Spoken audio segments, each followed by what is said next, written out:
오늘 기억할 이름이라는 제목으로 같이 호세아 12장의 말씀을 묵상해 보고자 합니다. 오늘 12장의 5절 말씀에 가보면 여호와는 만군의 하나님이시라, 여호와는 그를 기억하게 하는 이름이니라. 자, 여기 기억하게 하는 이름 한번 같이 저를 따라해 주시기 바랍니다. 기억하게 하는 이름. 자, 그 이름이 뭐라고요? 여호와 하나님. 그 이름을 우리가 기억해야 된다는 거예요. 여호와라고 하는 이름은 야훼라고 하죠. 야훼. 이 뜻은 언약을 지키시는 분, 신실하신 분, 영원하신 분. 그러니까 그 이름을 해석할 때 지금 말씀드린 그런 의미들을 강조를 합니다. 하나님이라고 하는 그 뜻은 엘로힘, 히브리어로 엘로힘인데 전능자라는 뜻입니다. 전능자, 전능하신 분, 신실하신 분, 영원하신 분, 우리가 믿는 여호와 하나님. 아브라함 이래 이스라엘 백성들과 언약을 맺으신 그 하나님께서 우리에게 주신 이름이 여호와다, 영원히 기억해야 할 이름으로서 주신 그 이름, 오늘 그 이름을 우리에게 주셨다는 거예요. 그런데 이스라엘 백성들이 그 귀한 이름을 어떻게 대했느냐, 12장 1절 말씀을 보시면은 에브라임은 바람을 먹으며 동풍을 따라가서.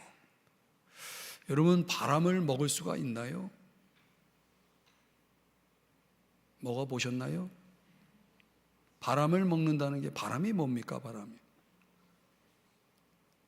이 바람은 문자적으로는 비어 있는 거예요. 속이 비어 있는 거죠. 없는 거예요. 공허한 것이죠. 우리가 이 바람을 먹는다라고 하는 것은 이스라엘 백성들의 어떤 상태를 비유한 건데, 말 그대로 비어있는 삶을 살고 있는 거죠. 공허한 삶을 살고 있는 거죠. 헛된 것을 좇으며 살고 있는 것입니다. 그걸 비유한 겁니다. 그러니까 그 내용인즉 우리가 12장 1절의 뒷부분에 보면은 아수르와 계약을 맺는다, 뭐 이런 표현이 나옵니다. 기름을 애굽에 보낸다. 이게 무슨 말이냐면 하나님을 의지하지 않고 자꾸 아수르 또 애굽 그런 나라들을 이방 나라들을 의뢰하면서 자꾸 거기다 손을 내밀고 도움을 구하는 거예요. 그걸 오늘 본문에서는 바람을 먹는다, 헛된 것을 좇는다, 이렇게 말하는 겁니다. 또 동풍을 따라가서, 이 동풍이라는 것은 저 동쪽 아라비아 광야에서 불어오는 아주 뜨거운 열기의 바람인데, 그 동풍 역시 이것도 바람은 바람인데 동풍이라는 것을 강조하는 거 보면, 이 바람이 심할 때는 여러분들이 영화 같은 데서 이렇게 보셨는지 모르겠지만은 이 모래진을 동반을 합니다. 그러면 그 동풍에 의해서 곡식도 완전히 망치게 되고, 농사도 망치게 되고, 집도 날아가고, 뭐 배가 항구에 정박해 있다면 또는 항해 중이라면 이 바람을 맞으면은 배는 위험해지는 거예요. 파손 위험에 빠지는 거죠. 그러니까 굉장히 지금 치명적인 영향을 주는 그 바람, 동풍이 있는데 그 동풍을 따라간다는 거예요. 그러니까 이건 죽으러 간다는 거예요. 아주 치명적인, 말하자면 멸망의 길을 자초하고 있는 것을 시사하고 있는 거죠. 누가요? 이스라엘 백성들이. 도대체 왜 그런 선택을 했을까? 이스라엘 백성들이 왜 그런 길을 선택을 했을까? 오늘 선지자는 이 12장을 통해서 야곱 아시죠? 야곱. 야곱이 누구죠? 예, 이삭의 아들 야곱. 그 야곱의 경험을 가지고 그 경험을 회고하면서 그 이유를 설명해 주고 있습니다. 12장 3절을 한번 보시면, 야곱은 모태에서 그의 형의 발꿈치를 잡았고, 이 야곱의 시작은 어떤 시작이냐면 형의 발꿈치를 꽉 붙드는 시작이에요. 그 인생이 그렇게 시작된 거예요. 그 형의 발꿈치를 왜 꽉 붙들었을까요?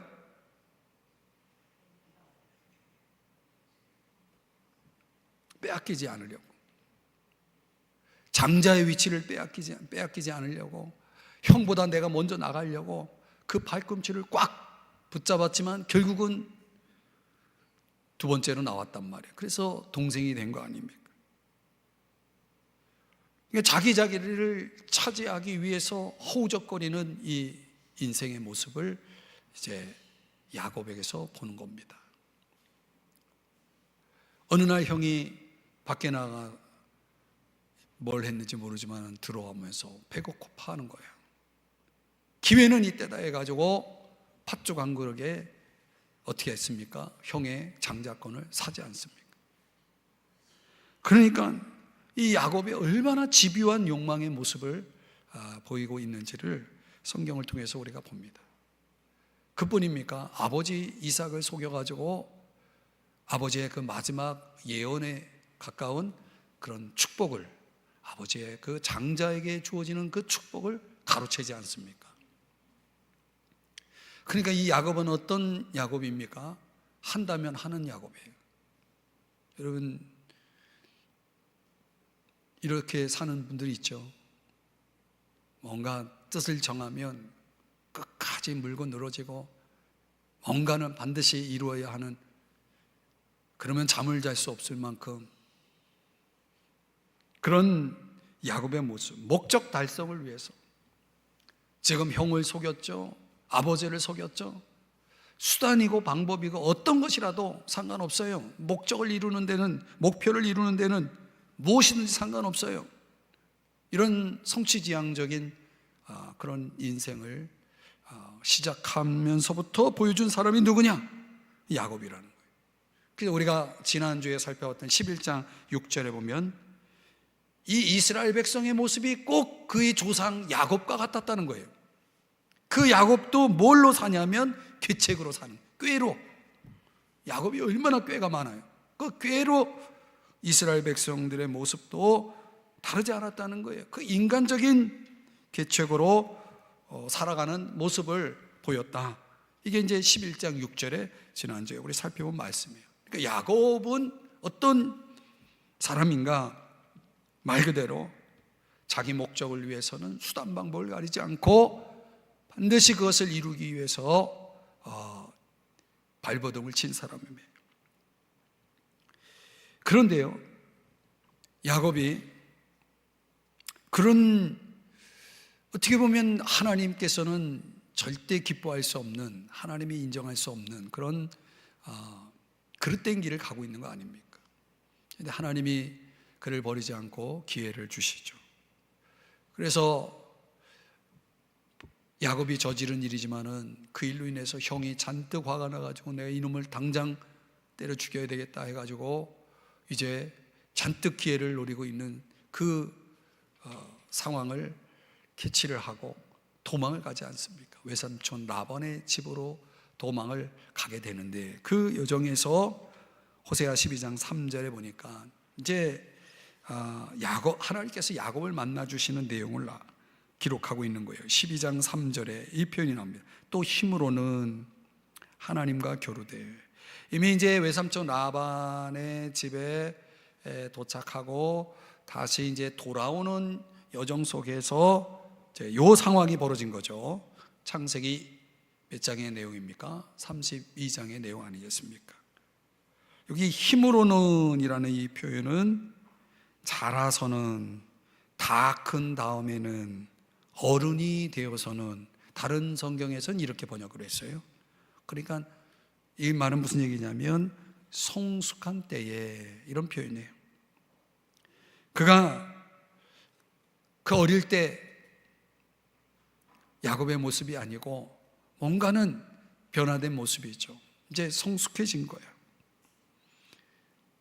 그 상황에서 하나님과 씨름해가지고 여러분이 잘 아시는 대로 환도뼈가 부러지는 부상을 입게 되죠. 장애인이 되는 겁니다.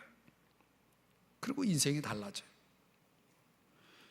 이런 과정에서 12장 4절에 다시 말씀을 보시면은 천사와 겨루어 이기고 울며 그에게 간구하였으며, 이 사건을 이제 이 호세아 12장에서 이 표현을 하고 있는 겁니다.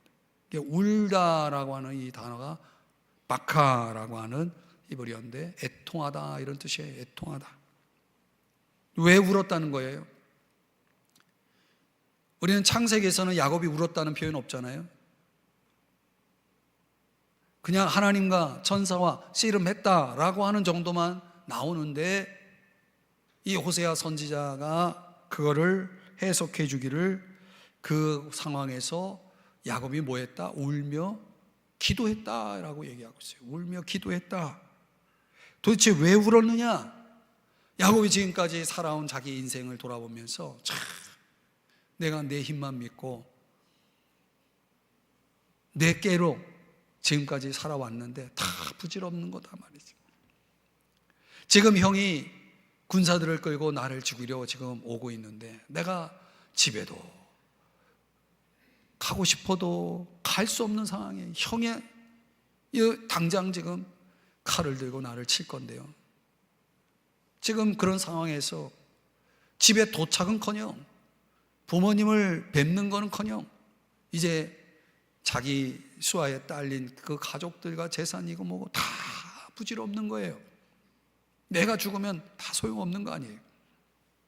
그런 상황에서 자기의 무능함을 깊이 깨닫고 이제 하나님 외에는, 하나님이 없이는 나는 살 수 없습니다.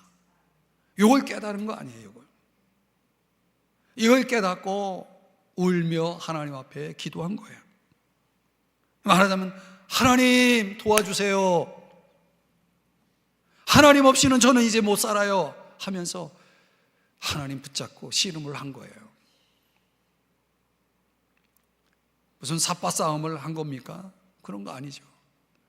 하나님 앞에 자신의 그 무능함, 무력함 이런 걸 처절히 느끼면서 하나님 살려달라고 간절히 매달렸다는 거예요. 이런 걸 가르쳐서 뭐라고 말하냐면 실존적 각성이라고 얘기해요. 말하자면은 회개의 본질이라고도 말할 수가 있는 거죠. 이 사건 이후에 이제 야곱의 남은 생애가 놀랍게 변화되지 않습니까? 그의 이름이 야곱이 아닌 이스라엘이라는 이름으로 바뀌죠. 다스린다라고 하는 뜻, 겨루어 이겼다라는 뜻도 있지만은 다스린다, 누구의? 하나님의 다스림 속에 산다라고 하는 그런 이름의 의미 아닙니까? 그래서 12장 4절 그 부분에 보니까 또 이제 이렇게 표현합니다. 하나님은 베델에서 그를 만나셨고 거기에서 우리에게 말씀하셨나니. 근데 이 베델을 또 가져왔어요. 야곱의 경험을 회고하면서 앞에서는 창세기 32장의 내용인데 이 베델의 이야기는 두 사건을 얘기하는 거예요. 창세기 28장과 창세기 35장. 베델이 무슨 뜻이냐면 하나님의 집이라는 뜻이잖아요. 이 베델에서 하나님이 야곱을 두 번 만나 주신다는 거예요.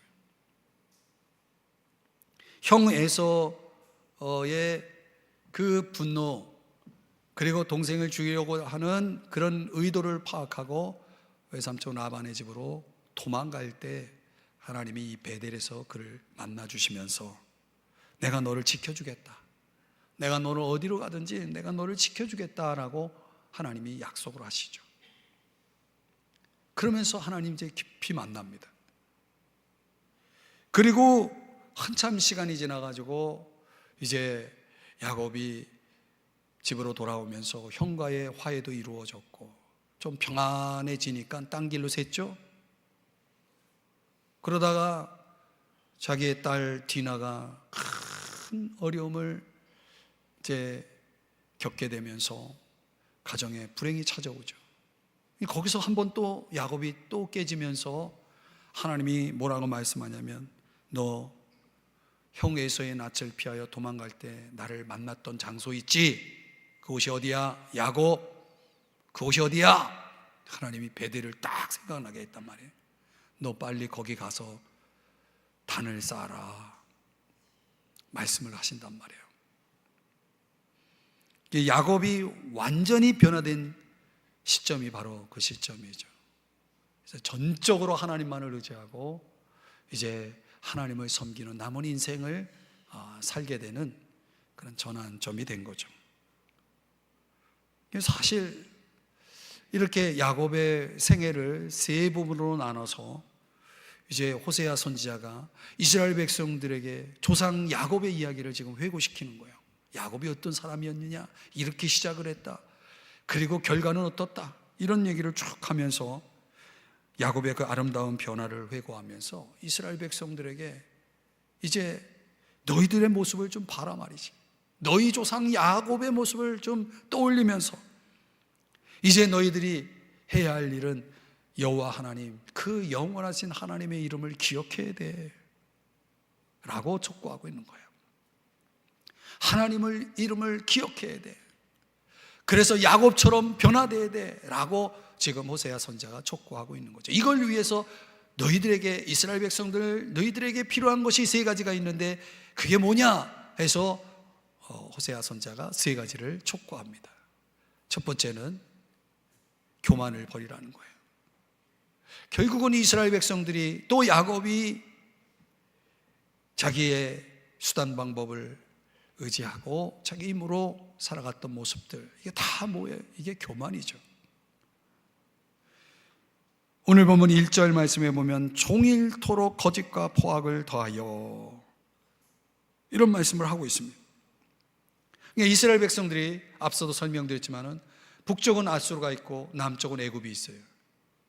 양쪽으로 가면서 그때그때마다 꾀를 부리면서 이쪽이 좋을 것 같으면 저쪽에 가서 도와달라고 그러고, 또 저쪽이 괜찮을 것 같으면 저쪽 가서 또 도와달라고 그러고, 이 양쪽을 오고 하면서 지금 도움을 구하는 거예요. 정작 찾아야 될 하나님은 찾지 않고. 그러니까 이스라엘 백성들은 지금 그 이름을 기억을 못하고 있는 거예요. 실천적으로 생활 속에서 그 이름을 기억 못하고 하나님의 도움을 구할 줄 몰랐던 거죠. 여러분, 우리 신앙인들 가운데 이런 사람 많습니다. 하나님께 도움을 구할 줄을 몰라요. 자신의 삶에 있어서 어떤 문제가 달려올 때, 어떤 문제가 생길 때, 여러분, 문제가 생기면 어떻게 해야 돼요? 하나님의 이름을 기억하는 사람은 하나님께 달려옵니다. 왜? 그분이 어떤 분이니까. 그분이 여호와니까. 그분이 신실하신 분, 약속하시면 반드시 지키시는 분, 그분은 영원하신 분이니까. 어제나 오늘이나 영원토록 동일하신 분이에요. 그분은 하나님이에요. 그분은 전능하신 분이에요. 못할 일이 없으신 분이에요. 그런 분을 찾아야죠. 그런데 이스라엘 백성은 하나님을 찾고 하나님께 도움을 구할 줄을 몰라요. 그러니까 자기들의 수단, 어떤 인간적인 계책을 가지고 자꾸 누구에게 가는 거예요? 아수르에게 가고 애굽에게 가고 그러고 있는 거예요. 여러분, 나의 도움이 어디서 올까? 천지를 지신 여호와에게서 올까? 하나님이 우리의 도움이 되신다는 것을 여러분 믿으십니까? 그러면 하나님을 찾습니까? 호세아 12장 7절 8절의 말씀해 보니까 이 이스라엘 백성들이 왜 하나님을 안 찾았는지 아세요? 보세요. 그는 상인이라 손에 거짓 저울을 가지고 속이기를 좋아하는도다. 그러니까 이스라엘 백성들이 당시 상인이에요. 상인, 장사꾼이에요. 장사꾼. 근데 원래 해상 무역을 주도하던 사람들이 누구냐면 두로와 시돈 사람들이거든요.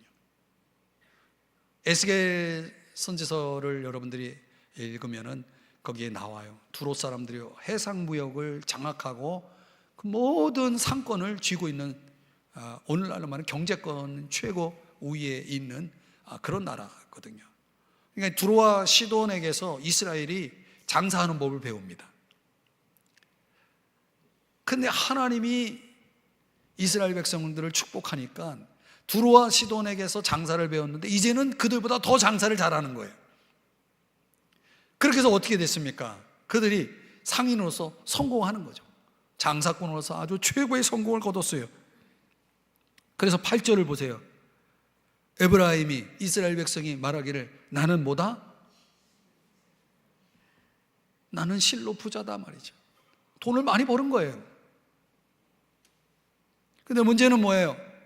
돈을 많이 벌기는 했는데 그 상인으로서 가지고 있어야 될 가장 기본적인 도덕성은 없는 거예요. 여러분, 모든 장사하는 분들이 다 그런 건 아니지만은 어떤 상인들은 도덕성이 없죠. 그래서 자꾸 속이죠.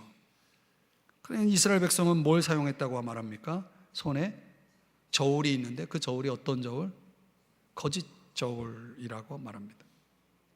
속여서 더 많은 이윤을 남기는 거죠. 그래서 재물을 얻었어요. 근데 재물을 얻어서 돈을 많이 벌었어요. 그런데 뭐라고 얘기하냐면 내가 수고한 모든 것 중에 죄라 할 만한 불의를 내게서 찾아낼 자 없으리라. 완벽한 속임수를 쓴 거죠. 법적으로 문제가 없는 거예요.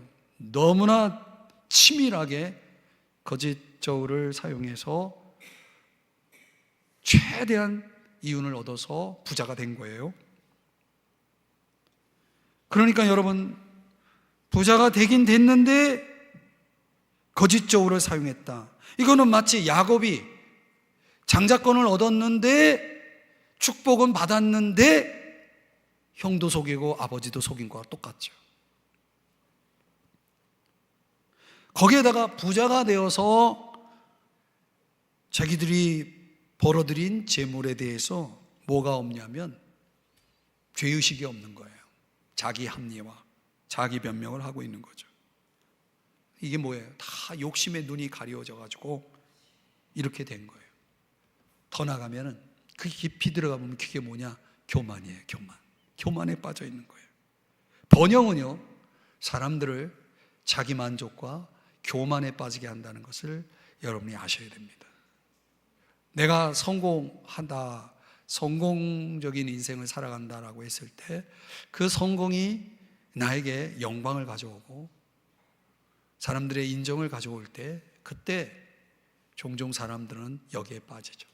자기 만족과 교만에 빠지죠. 나는 실로 부자다. 이 말은 무슨 얘기냐면 나는 이제 하나님이 필요 없다, 이 얘기예요. 나는 하나님이 필요 없어요. 실제로 부자가 하나님을 필요로 하겠습니까? 자기가 얻고자 하는 것, 이루고자 하는 건 다 이룰 수 있는데.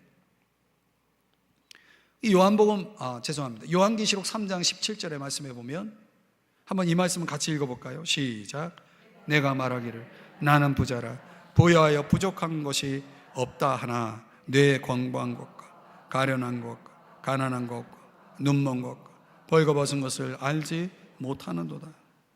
완전한 착각이죠. 나는 부자다, 부족함이 없다. 하나님이 보실 때는 공고한 거예요, 가련한 거예요, 가난한 거예요, 눈먼 거예요, 벌거벗은 거예요. 이 교만이라는 것, 자기 만족이라는 것은 이렇게 착각 속에 빠지게 할 뿐만 아니라 하나님이 필요 없다라고만 하는 의식을 갖게 하는 거죠. 하나님을 잊어버리는 거죠. 그 이름을 잊어버리는 겁니다. 신명기 8장에 보면은 하나님께서 염려하셨던 게 바로 이거죠. 뇌 소유가 풍부하게 될 때에 내 마음이 교만하면 어떻게 된다는 거예요? 뇌 하나님 여호와를 잊어버릴까 염려하노라. 여러분, 우리가 세상에서 잘 되는 것도 좋죠. 축복이고 감사할 일이죠.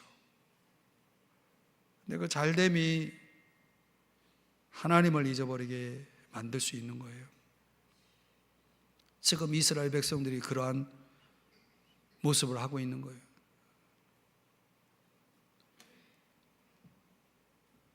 그래서 우리가 영혼이 잘 되고 범사가 잘 돼야 그게 잘 되는 거예요.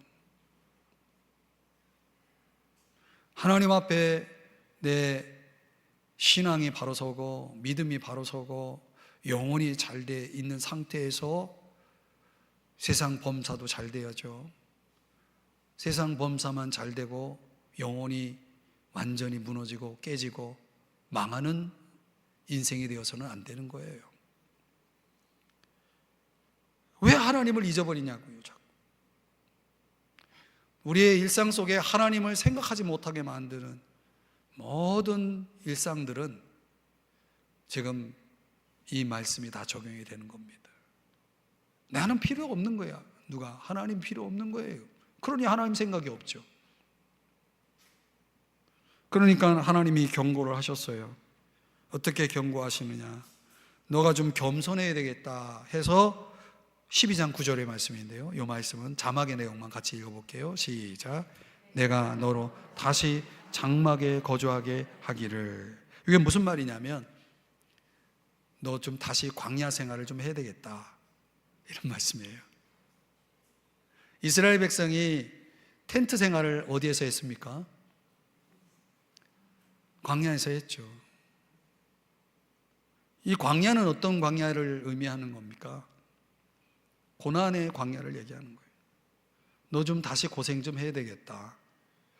너 좀 풍부하다고 나를 잊어버리고 그렇게 교만을 떠는데 좀 너 고생 좀 해야 되겠다 하면서 겸손해지기 위해서는 피할 수 없는 좀 고난을 너 경험을 해야 되겠다 해서 하나님께서 그들을 시련의 생활로 몰아내시겠다라고 말씀을 하시는 겁니다.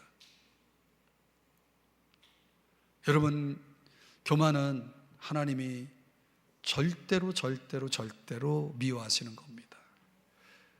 잠언에 하나님이 미워하시는 7가지 목록 가운데 첫 번째가 교만이에요. 하나님은 교만한 자를 물리치신다라는 말씀도 아시죠? 잠언 16장 18절에 보면 교만은 패망의 선봉이라고 말씀하는 거 기억하시죠? 그러나 여러분, 나는 절대로 교만하지 않습니다 라고 자신할 수 있나요? 어느 한순간에 마귀가 우리의 잘됨을 박수치면서 너 이제 하나님이 됐어, 너 하나님 필요 없어, 너가 하나님이야, 너가 하나님과 같이 된 거야, 이렇게 유혹한다면 그 유혹에 빠지지 않을 자신이 있나요? 여러분, 우리가 하나님 앞에 교만을 버려야 됩니다. 나는 교만하지 않다라고 생각하는 것, 어쩌면 그것도 교만일 수 있어요. 내 마음속에 있는 교만한 마음이 없는지 한번 돌아보세요. 그 교만한 마음이 어떻게 나타나는 겁니까? 이스라엘 백성들에게 무엇을 얘기하는 겁니까? 너 지금 하나님의 이름을 기억하고 있지 않잖아. 너 하나님을 찾고 있지 않잖아. 살면서 하나님의 이름을 기억하지 못한다면, 하나님을 찾지 않는다면 그게 교만인 거예요. 그 교만을 버리라는 거예요. 두 번째로 회개하라는 거예요. 우리가 기억해야 할 그 이름, 여호와 하나님의 이름을 기억하기 위해서는 우리가 회개를 해야 된다는 거예요. 하나님께서 이스라엘 백성들에게 여러 차례 경고를 하셨는데 2절 말씀을 다 같이 읽어봅니다. 시작. 여호와께서 유다와 논쟁하시고 야곱을 그의 행실대로 벌하시며 그의 행위대로 그에게 보응하시리라. 그러니까 하나님이 그래, 너 행한 대로 내가 보응하겠다, 심판하겠다. 이건 아직 하겠다라는 거지 하신 건 아니죠. 이거 경고예요. 하나님의 많은 선지자들을 보내서 경고하셨어요. 12장 10절 말씀도 다 같이 시작. 내가 여러 선지자에게 말하였고 이상을 많이 보였으며 선지자들을 통하여 비유를 베풀었노라. 아멘.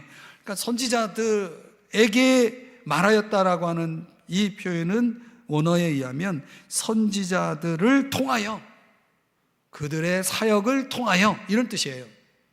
그러니까 지금 선지자들의 사역이 뭡니까? 하나님께 말씀을 받아서 전하는 일이죠. 어쩌면 여러분들이 예배 때마다 하나님 말씀을 듣고 또 개인적으로 하나님 말씀을 묵상할 때 선지자들을 보내서 말씀하시는 하나님의 음성을 듣는 것과 같아요.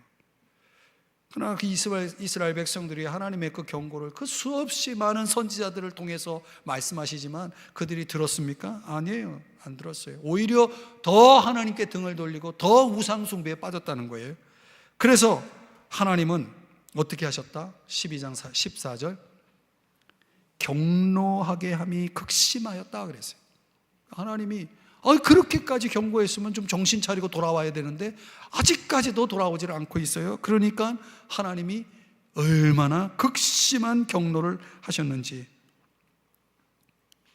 그러나 여러분, 하나님은 진노할 뿐만 아니라 여전히 그 백성들을 사랑하신 분입니다. 그래서 기회를 주시는 거예요. 어떤 기회를 주시느냐? 6절 말씀에 보면은 그런즉 너희의 하나님께로 돌아와라.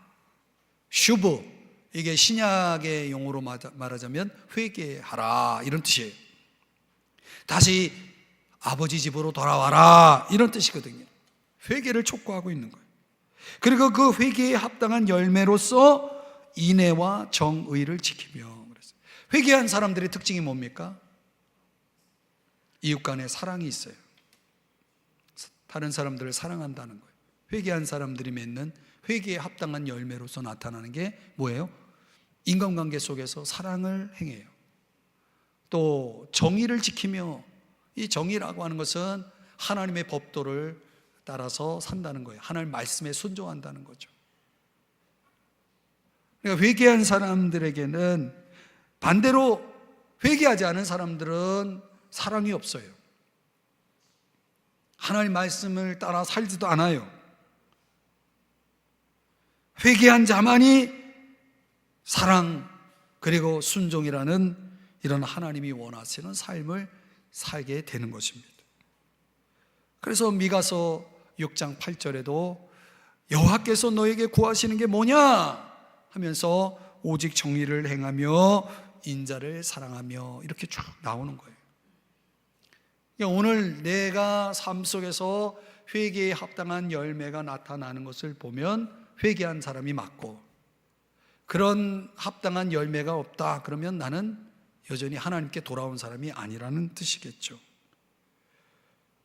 그러나 오늘 여호와의 이름을 기억해야 되는데 그 하나님의 이름을 기억하려면 돌아가야죠. 먼저 그분에게 돌아가야죠. 여러분 참으로 하나님께 돌아오셨나요? 회개하셨나요? 그래서 회개에 합당한 열매를 맺고 계시나요? 여러분 회개하십시오. 하나님 앞에 돌아오셔야 됩니다.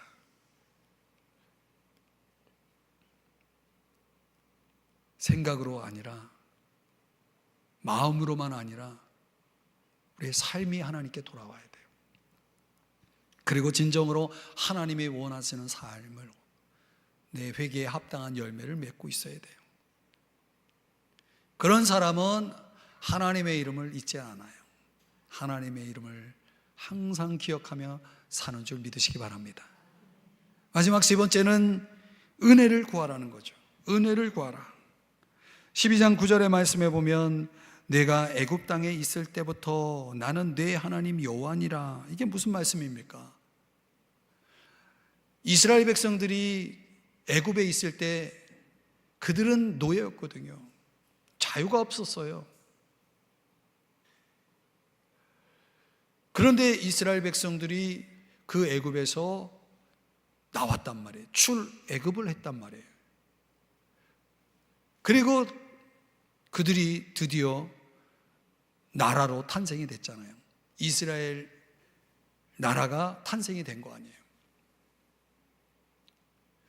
그 나라의 시작, 탄생부터, 또 그들이 나온 장소는 광야잖아요. 아무것도 없는 광야에서 하나님이 그들을 지켜주셨잖아요. 보호해 주셨죠.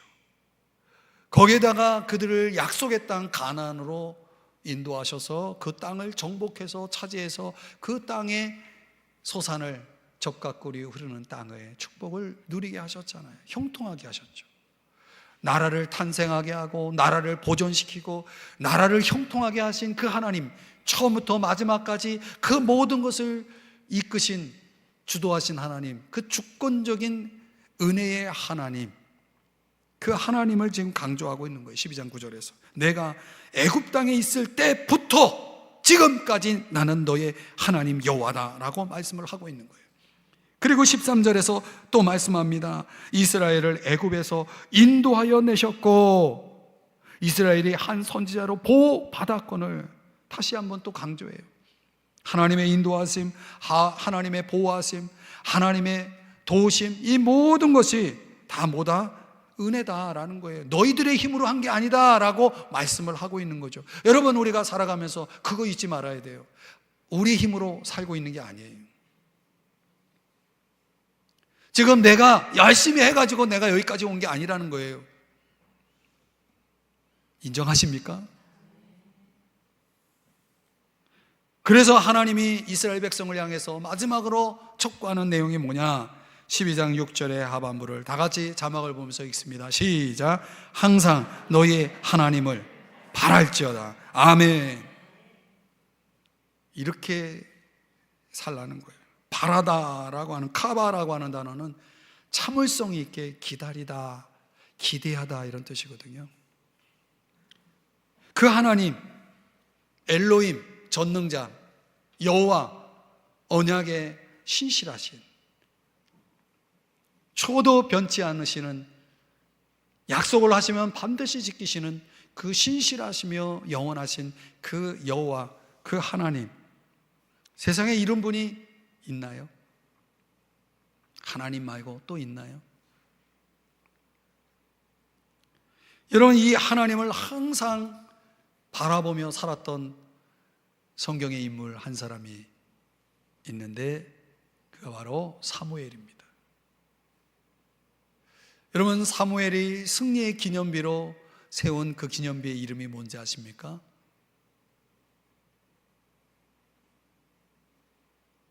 성경 좀 읽으세요. 에벤에셀. 한번 따라 하십시다. 에벤에셀. 무슨 뜻이에요?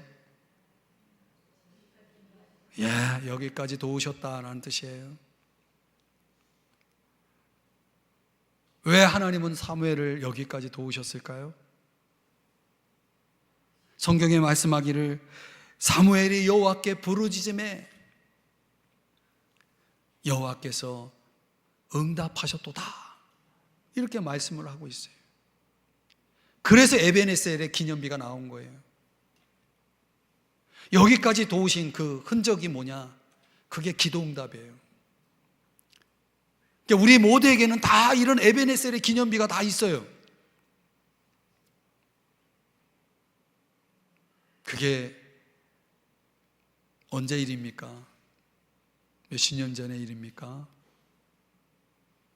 오늘 여러분 에벤에셀의 기념비를 세웠나요?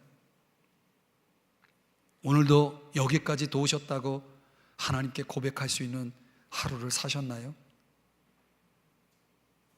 그런 기도를 하나님 앞에, 하나님 도와주세요, 하나님을 찾은 자만이 그 에벤에셀의 기념비는 세워질 수가 있는 거거든요. 내가 하나님께 부르짖고 그 부르짖는 소리를 하나님이 들으셨습니다. 그래서 내가 이길 수 있었습니다. 그래서 오늘의 이 성취가, 이 성공이, 이 승리가 있었습니다 라고 고백하며 에벤에셀이라는 이 기념비를 세울 수 있는 사람, 그는 누군가요? 하나님을 항상 기억하고 그 이름을 기억하고 그분을 바라고 그분을 구하는 그런 사람이 바로 에벤에셀의 기념비가 가능한 것입니다. 여러분, 우리의 모든 필요를, 우리의 모든 염려를 다 하나님 앞에 맡기시기 바랍니다. 그분은 불가능이 없어요. 그분이 하실 수 없는 일은 없어요. 우리가 아무리 큰 문제가 있어도 그분이 해결하지 못할 일은 없는 거예요. 우리가 얻지 못하면 구하지 않기 때문에 그래요. 물론 하나님을 구하지 않아도 삶의 모든 필요가 다 채워지는 사람들이 있어요. 그런 사람들은 기도하지 마세요. 기도가 뭔지도 모를 거예요. 그러나 내가 오늘 그분을 바라보지 않는다면, 내가 오늘 그분을 찾지 않는다면, 내가 오늘 그분을 의지하지 않는다면, 내가 오늘 그분을 붙들지 않으면 난 못 살아 라고 하는 사람은 기도해야 됩니다. 기도해야 됩니다. 기도해야 됩니다. 왜냐하면 그분은 실패가 없기 때문에 그렇습니다. 능치 못할 일이 없으신 분이기 때문에 그래요. 헨리 프로스트라고 하는 미국인 선교사가 있는데, 그가 중국에서 사역을 이렇게 하는 중에 고향에서 좀 슬픈 소식이 전해왔어요. 그때 그는 자신의 심정을 일기에 이렇게 기록을 했다고 그래요. 내 영혼에 검은 그림자가 드리워졌고 아무리 기도해도 그 흑암의 그림자는 거두어지지 않았습니다. 마음이 슬프고 좌절되고 우울하고 고통스러웠습니다. 이렇게 그의 심정을 일기에 기록했다고 하죠. 어느 날 그 프로스트가 선교 본부에 가서 이렇게 우연히 그 벽에 붙어 있는 그 글이 있었는데 그게 눈에 들어오는 거예요. 평소에도 그게 있었겠죠. 근데 그날따라 그 글이 눈에 들어오는 거예요. 거기에는 뭐라고 써 있었느냐? Try Thanksgiving. 무슨 뜻이에요? 감사하라고 노력하십시오. 감사하려고 노력하십시오. 근데 이 말씀이 이 프로스트의 마음에 크게 감동으로 다가오면서 그 순간을 일기에 기록하는데 이렇게 기록을 한 겁니다. 그 Try Thanksgiving이라는 글을 보고 그 시각부터 하나님께 감사를 드리기 시작했습니다.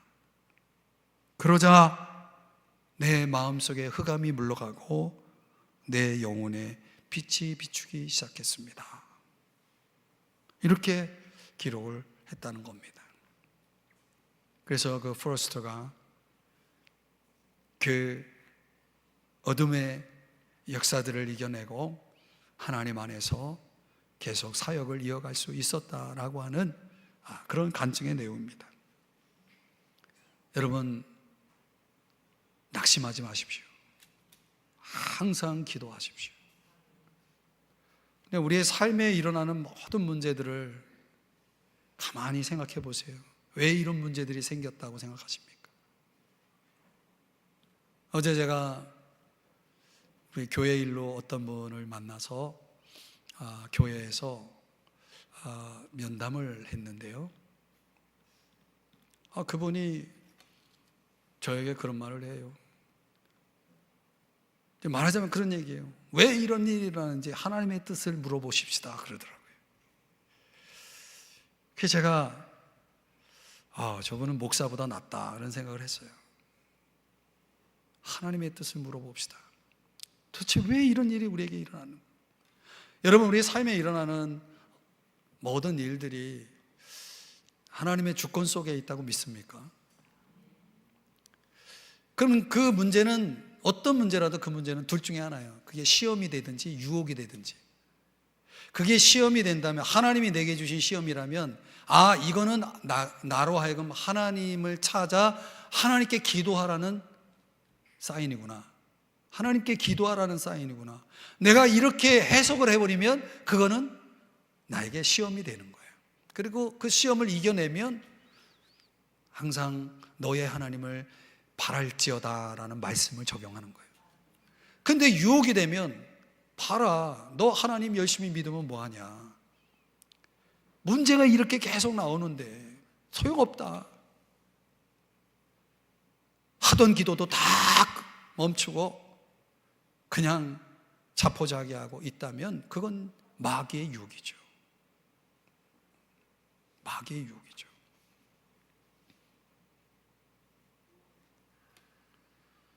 여러분, 우리는 시험을 받습니까? 유혹을 받습니까? 그게 동전의 양면과 같은 거예요.